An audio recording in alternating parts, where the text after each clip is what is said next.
அஸ்ஸலாமு அலைக்கும் வரஹமத்துல்லாஹி வபரகாத்துஹு. ஒரே ஒரு நாள் நோன்பு, ஆனால் 2 வருட பாவங்களுக்கு மன்னிப்பு. இந்த அளவுக்கு பெரிய நன்மை கிடைக்கும் நாள் எது தெரியுமா? அதுதான் அரஃபா நாள். பல பேர் ரமலான் நோன்பை மட்டும் முக்கியமாக நினைப்பார்கள். ஆனால் நபிகள் நாயம் ஸல்லல்லாஹு அலைஹி வஸல்லம் அவர்கள் மிகவும் சிறப்பாக சொல்லிக்காட்டிய ஒரு நோன்பு இருக்கிறது. அதுதான் அரஃபா நோன்பு. இந்த காணொளியில் அரஃபா நோன்பு ஏன் முக்கியம், யாரெல்லாம் வைக்கலாம், அதன் நன்மைகள் என்ன, அன்று செய்ய வேண்டிய துஆக்கள் என்ன, எல்லாவற்றையும் விரிவாக பார்க்க போகிறோம். முதலில் அரஃபா நாள் என்றால் என்ன என்பதை பார்ப்போம். துல்ஹஜ் மாதத்தின் 9வது நாள் தான் அரஃபா நாள். ஹஜ் செய்யும் மக்கள் அரஃபா மைதானத்தில் ஒன்று கூடும் நாள் இது. அந்த நாள் அல்லாஹ்விடம் மிகவும் சிறப்பான நாள். நபிகள் நாயம் ஸல்லல்லாஹு அலைஹி வஸல்லம் அவர்கள் கூறினார்கள், அரஃபா நாளை விட அல்லாஹு தஆலா அதிகமான அடியார்களை நரகத்திலிருந்து விடுதலை செய்யும் நாள் வேறு எதுவும் இல்லை. அந்த நாளில் அல்லாஹ்வின் அருள் மிக அதிகமாக இறங்குகிறது. அடுத்ததாக அரஃபா நோன்பு ஏன் முக்கியம் என்பதை பார்ப்போம். நபிகள் நாயம் ஸல்லல்லாஹு அலைஹி வஸல்லம் அவர்கள் கூறினார்கள், அரஃபா நோன்பு கடந்த வருடமும் வரும் வருடமும் உள்ள பாவங்களுக்கு பரிகாரமாக அமையும் என்று நான் அல்லாஹ்விடம் நம்பிக்கை வைக்கிறேன். சிந்தித்து பாருங்கள், ஒரு நாள் நோன்பு, ஆனால் 2 வருட பாவங்களுக்கு மன்னிப்பு. இது அல்லாஹ்வின் மிகப்பெரிய கருணை. ஆனால் இதன் அர்த்தம் வேண்டுமென்றே பாவம் செய்து விடலாம் என்பதல்ல.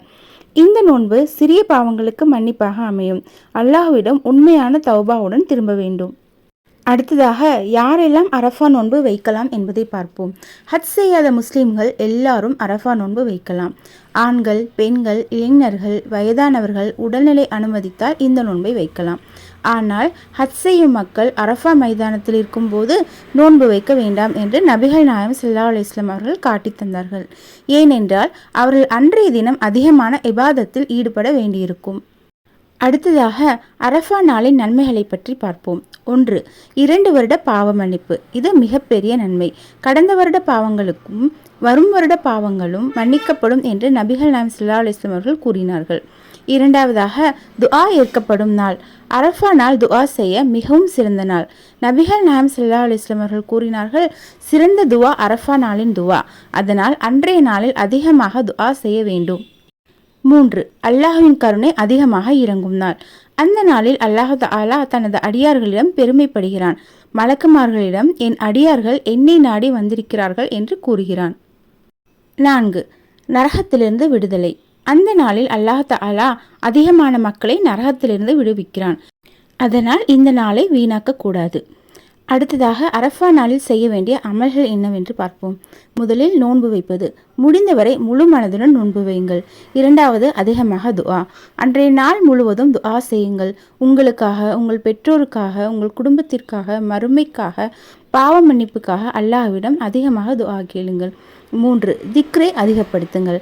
அதிகமாக சொல்லுங்கள், அல்லாஹு அக்பர், அல்ஹம்துலில்லாஹ், சுப்ஹானல்லாஹ், லா இலாஹா இல்லல்லா. 4. இஸ்திக்ஃபார் செய்யுங்கள். அஸ்தக்ஃபிருல்லாஹ் என்று அதிகமாக சொல்லுங்கள். நம்முடைய பாவங்களுக்கு மன்னிப்பு கேட்க வேண்டும். 5வதாக திருக்குர்ஆனை ஓதுங்கள். அன்றைய நாள் குர்ஆனோடு நேரம் செலவிடுங்கள்.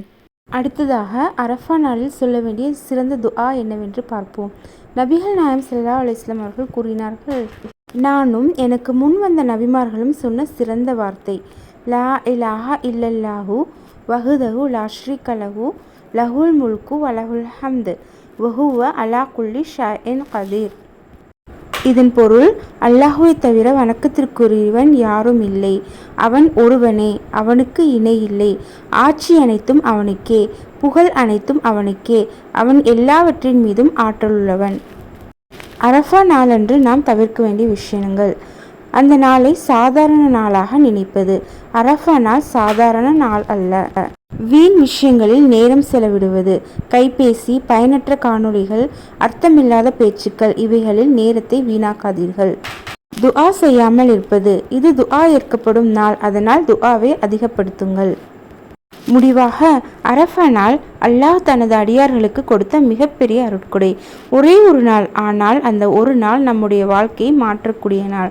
அதனால் இந்த அரஃபா நாளை வீணாக்காமல் நோன்பு, துஆ, திக்ரு, தௌபா, நற்செயல்கள் எல்லாவற்றிலும் அதிகமாக ஈடுபடுவோம். அல்லாஹ் தஆலா நம்முடைய நோன்பையும் துஆவையும் ஏற்றுக்கொண்டு நம்முடைய பாவங்களை மன்னிப்பானாக. ஆமீன் ஆமீன் யா ரப்பில் ஆலமீன். அஸ்ஸலாமு அலைக்கும் வரஹமத்துல்லாஹி வபரகாத்துஹு.